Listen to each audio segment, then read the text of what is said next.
ومن كان منكم يحترم حق الحياة سيغادر معنا، ما لم فكلوا حواركم حتى تستطيعوا أن توجدوا أمان وتوجدوا دولة. شكرا.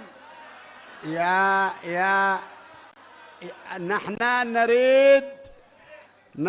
نريد يا أخي، نحن نريد أن نستمع أصحاب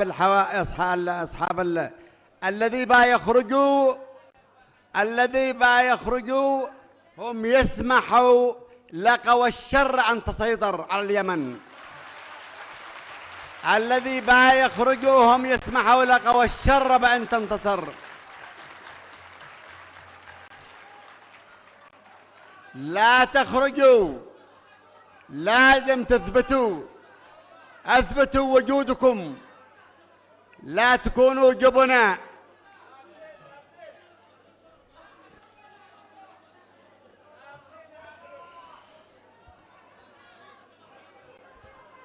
على كل حال يستمر البرنامج.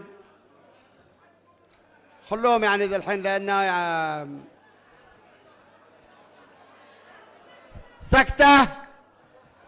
سكتة خلاص. يلا من عبد الملك المخلافي.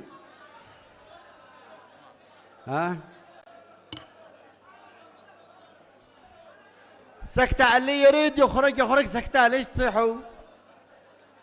من يراد يخرج. أي واحد يريد يخرج. لن نخرج، وسنستمر وسيستمر الحوار وستفشل قوى الشر.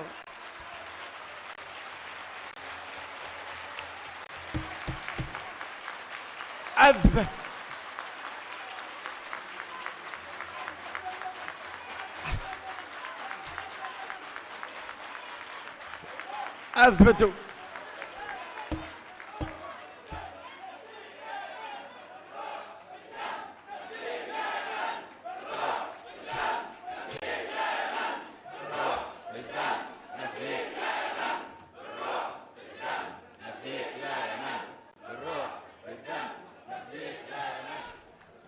شكرا.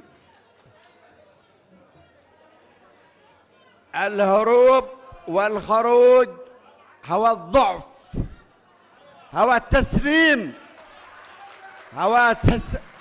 هو تسليم قوى الخير، تسلم نفسها لقوى الشر أن تقيدها.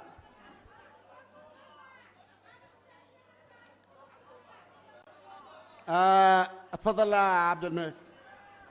سكتة فضلا. خلاص استمعوا، نحترم بعضنا البعض، عيب. خلاص سكتة. لا تخافوا أبدا. سينجح الحوار.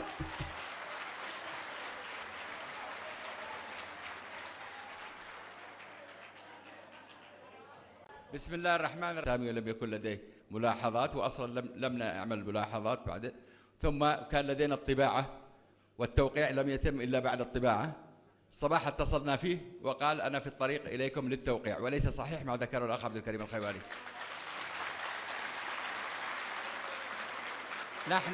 نحن أعضاء اللجنة 20، 19 يشهدون على هذا الكلام، لأن اللجنة كانت تعمل بحضور جميع أعضائها إلى آخر لحظة، ولم يقل إني منسحب، ولم يقل رافض التوقيع، ولم يقل، وقال بأني تعب ولم أعد قادر للمواصلة.